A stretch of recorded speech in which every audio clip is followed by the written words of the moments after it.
اللہ والے بنو، اللہ ملے گا، کامیابی ملے گی، اللہ ملے گا، ہر نعمت ملے گی، اللہ ملے گا، تمہاری مرضی سے کائنات کا نظام بدلے، بارش ہوگی، نظر کرو گے بارش، نظر کرو گے بارش، کیا تمہیں بتاؤں.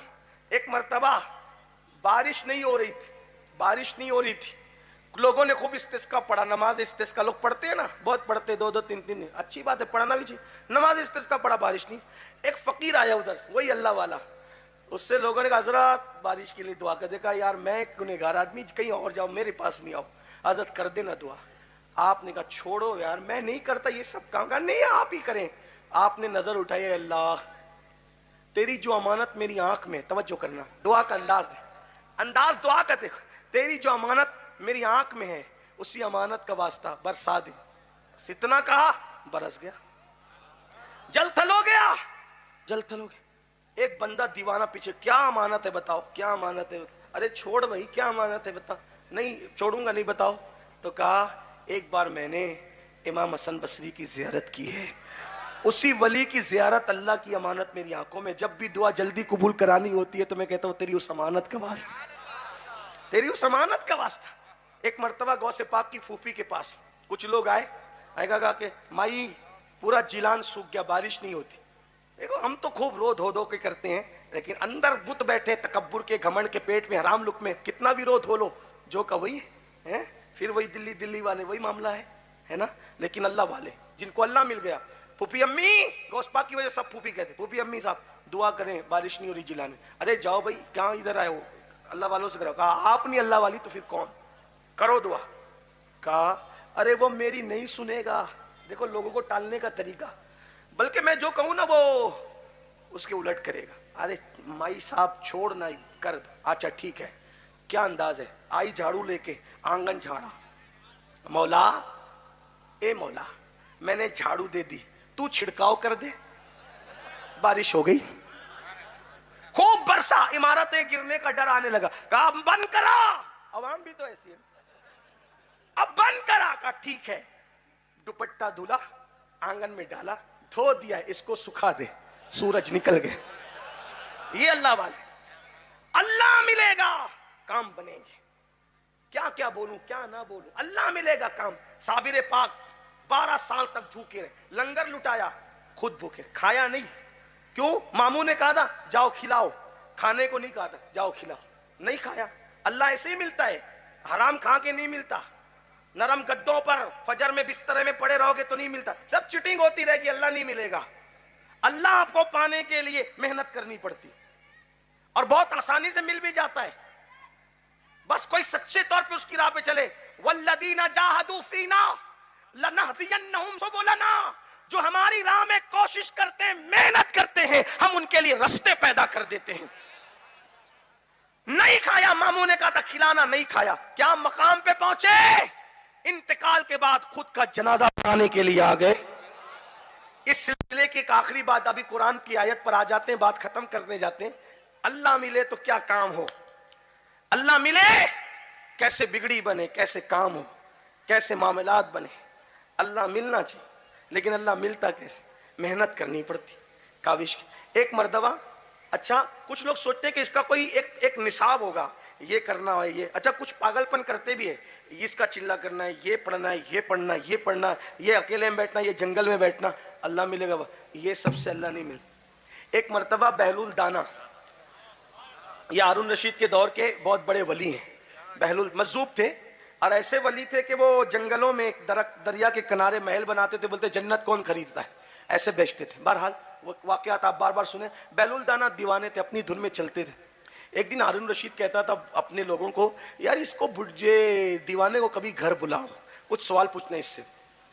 اور جب دعوت دینے جاؤ، مجھے بادشاہ سے کیا کام، مجھے بادشاہ، یہی کہہ کے ٹال دیں. کیونکہ دیکھو جس کو یار ملتا ہے نا، پھر وہ جنت پہ بھی توجہ نہیں کرتا. اقبال کہتے دو عالم سے کرتی ہے بیگانہ دل کو، عجب چیز ہے لذت آشنائی، شہادت مطلوب مقصود مومن، نہ مال غنیمت نہ کشور کشائی.